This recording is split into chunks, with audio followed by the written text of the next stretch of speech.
Good morning students, class 9th। आज हम करेंगे बीहाइव बुक से poem no men are foreign. Foreign का मीनिंग होगा विदेशी या विदेश में रहने वाला। जो टाइटल है नो मैन आर फॉरेन, यानी कोई भी व्यक्ति विदेशी नहीं है या दूसरे देश का नहीं है। Have you ever thought of some people as strange और अदर कंट्रीज एज फॉरेन? क्या कभी आपने सोचा कि कुछ लोगों को या कुछ देशों को हम फॉरेन का नाम दे देते हैं, यानी विदेश का नाम दे देते हैं, और उनको स्ट्रेंज यानी अजनबी समझते हैं। We have many ways of thinking of other people as different from us as them.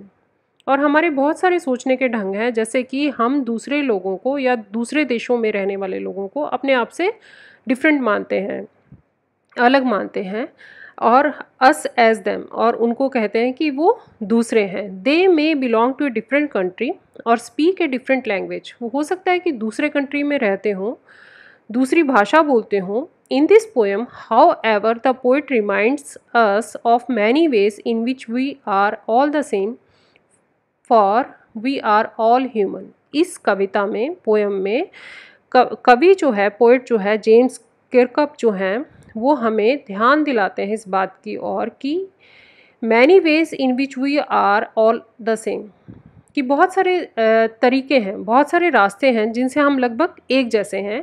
For we are all human, क्योंकि हम सब हैं तो क्या, मानव ही है ना, मनुष्य ही हैं। तो पोएम स्टार्ट करते हैं। Remember no men are strange. ध्यान रखो कि कोई भी व्यक्ति अजनबी नहीं है, स्ट्रेंज नहीं है। नो कंट्रीज फॉरेन, कोई भी जो देश है फॉरेन, विदेश नहीं है।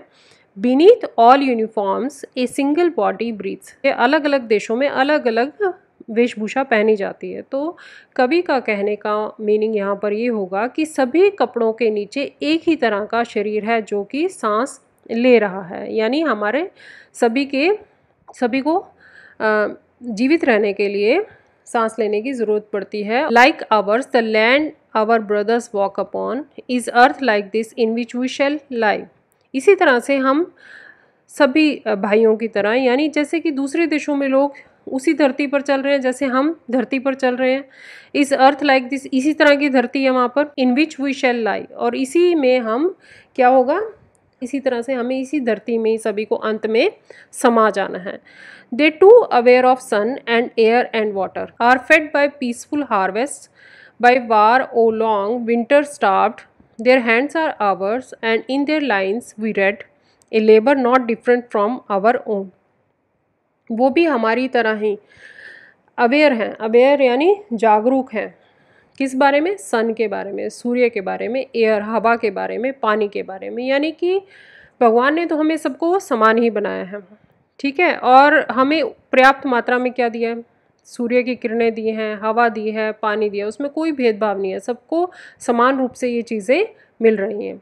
Are fed by peaceful harvest, और हमें क्या है? Peaceful harvest. पीसफुल यानी शांतिपूर्वक तरीके से, और हार्वेस्ट क्या होता है? फसल एकत्र करना, यानी फसल इकट्ठी करना। तो हमें सबको खाने के लिए क्या मिल रहा है? अनाज मिल रहा है। बाय वार ओ लॉन्ग विंटर स्टार्व्ड। स्टार्व्ड होता है भूखे मरना।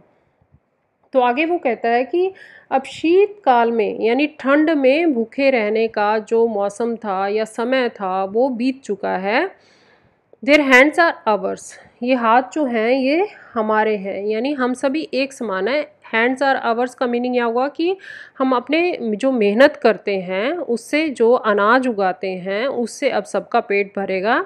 And in their lines we read, और इन लाइन्स के बीच में ही हम पढ़ रहे हैं, labour not different from our own, कि सभी को अपने जीवित रहने के लिए क्या करना पड़ता है? मेहनत करनी पड़ती है, प्रयास करने पड़ते हैं, तभी हमारा जीवन यापन संभव है। Remember they have eyes like ours that wake. ध्यान रखो कि उनकी आंखें भी हमारी जैसी हैं, यानी विदेश में रहने वाले लोगों की आंखें भी हमारी तरह ही सोती जागती हैं।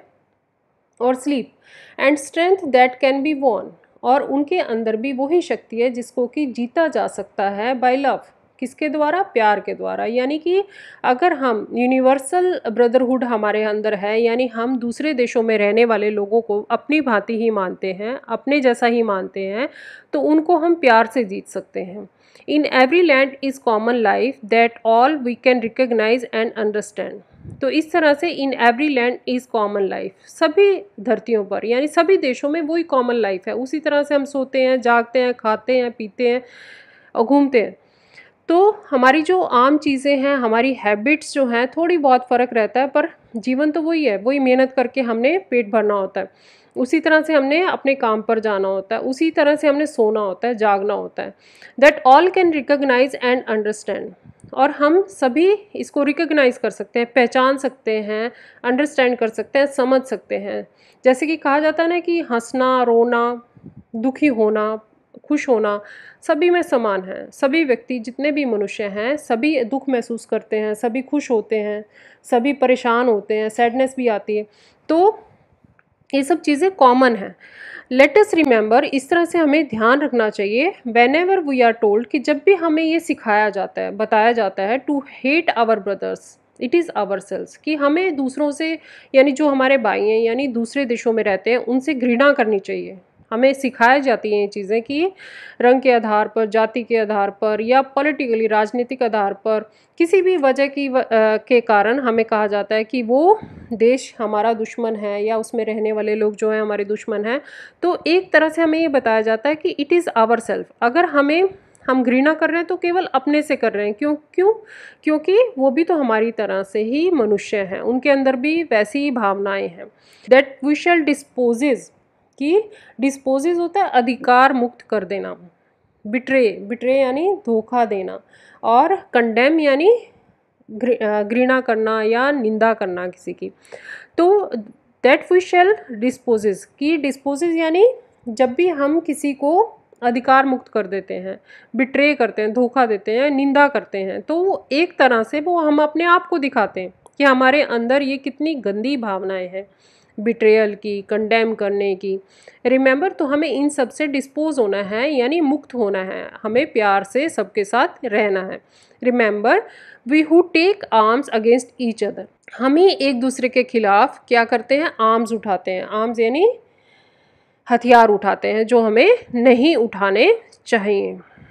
It is the human earth that we defile. इस तरह से ये जो ह्यूमन अर्थ है, यानी मानव है, जो हम अपने कार्यों से इस धरती माता को डिफाइल कर रहे हैं। डिफाइल यानी पॉल्यूट कर रहे हैं, प्रदूषित कर रहे हैं। इट इज़ द ह्यूमन, तो इस तरह से ये मनुष्य ही है जो इस धरती माता को प्रदूषित कर रहा है अपने बुरे स्वभाव से, अपने दुर्गुणों से, अपनी नफरत से, अपनी घृणा से। Our hells of fire and dust outreach the innocence.